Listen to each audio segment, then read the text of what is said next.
Good morning, class. Today's date is 19th of May.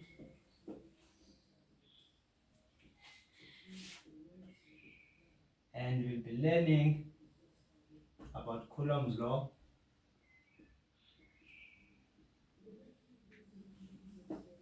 We'll be learning about Coulomb's law under electrostatics.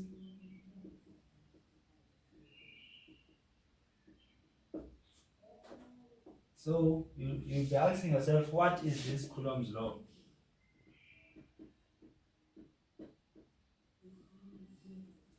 So today when I was preparing to come to school, in front of my mirror, I was using this comb to comb my hair. When I realized that there is an interaction between charges, because when I'm combing my hair, this comb gets charged and a paper was attracted to this comb, as you can see. So from grade 10, you've learned about charge force between 2 points of charges. So from grade 11, you know that we have a positive charge and a negative charge. Also, we have a force of attraction and a force of repulsion. Force of attraction and a force of repulsion.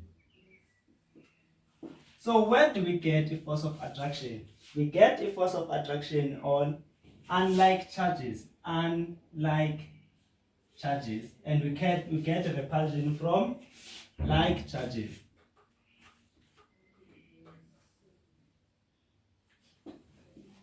Now, here in grade 11, we are interested on that force. We said we have attraction force and also repulsion force. Here we are attracted in the amount of that repulsion force and the amount of that attraction force. Now we have such formula.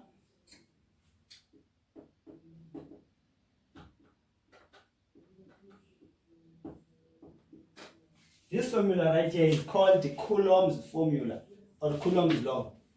This formula tells you about the electrostatic force between two charges.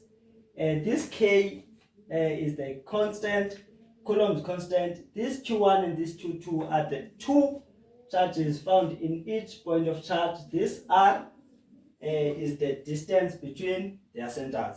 Same as what you've learned about in Newton's laws. Newton's universal gravitation law states that Fg is equal to Gm1 m2 over r squared. This m1 and this m2 are the masses of two objects, and also this r squared is the distance between those two objects. Here we are not talking about mass, but we are talking about the charge. So this Q1 and this Q2 will be the charges of those 2 points, and also r will be the distance between those 2 points of charges. Now we want to know the relationship between F and Q. Also relationship between F and r squared. Now we will use this experiment. We will use this experiment which will help us to know what is the relationship between the three. Now let's say we have 2 points of charges that are not equal. As you can see that this charge is bigger than this one. So we want to know what will their force be like. So we are charging this comb and we place the comb far away, meaning we are increasing the radius or the distance. We are increasing the distance. So as we increase the distance, we can see that there is no reaction from these two charges. Now let's say we are decreasing the distance, meaning we are coming closer to the charges. We are coming closer to those charges. As we come closer, we can see that these charges now interact with with the comb. Now, if we decrease the distance and the force increases, that means force is inversely proportional to the r squared. Force is inversely proportional to the r squared. Now, let's talk about the charge. We have a bigger charge and a smaller charge. We want to see which charge will interact more on the force. Now, if I take this charge towards both of these, we can see clearly which one reacts first. We can see clearly which one reacts first. As we can see, we can now conclude that force and the charge are directly proportional, because the bigger the charge, the bigger the force between them. That's why this one didn't move, because it had a smaller charge, hence having a smaller force between them. So force is directly proportional to the charge. Now this tells us the definition of Coulomb's law, that the electrostatic force between 2 points of charges is directly proportional to the product of the magnitude of their charges and inversely proportional to the distance between their radius.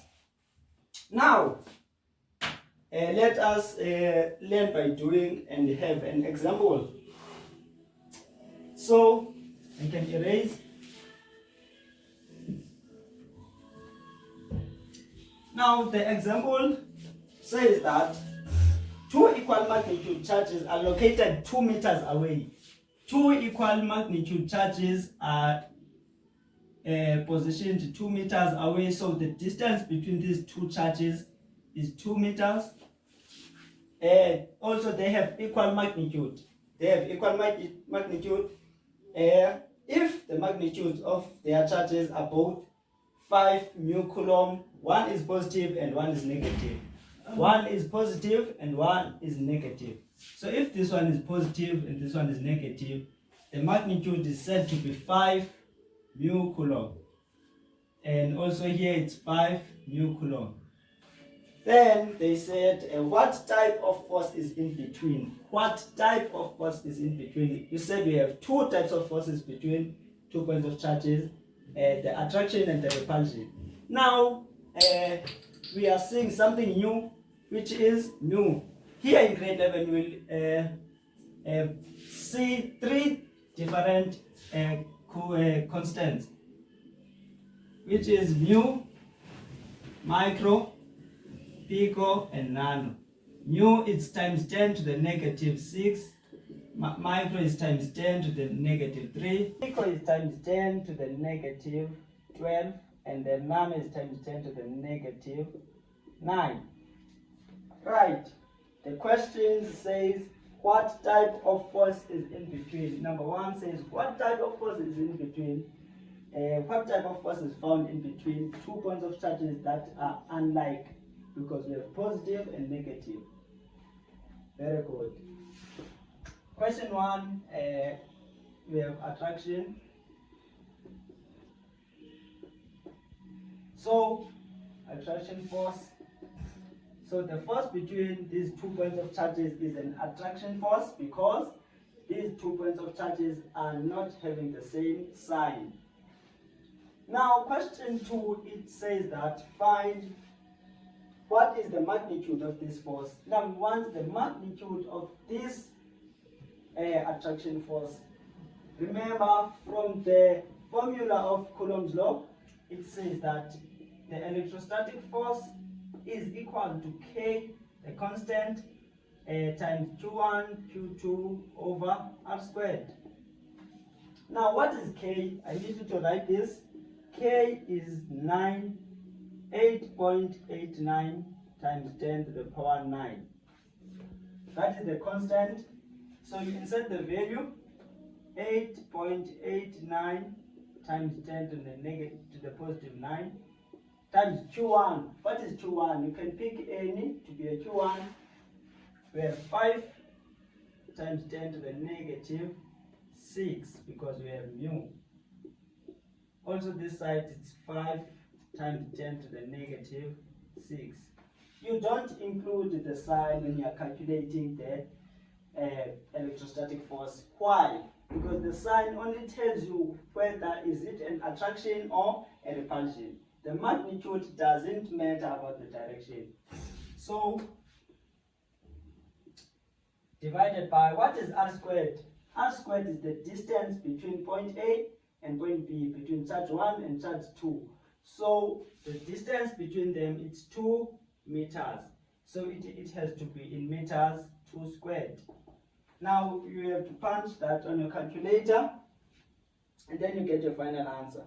Now as your classwork, I need you to turn to page 75. When you mind the gap, you'll find the classwork there. And then you are done for the day.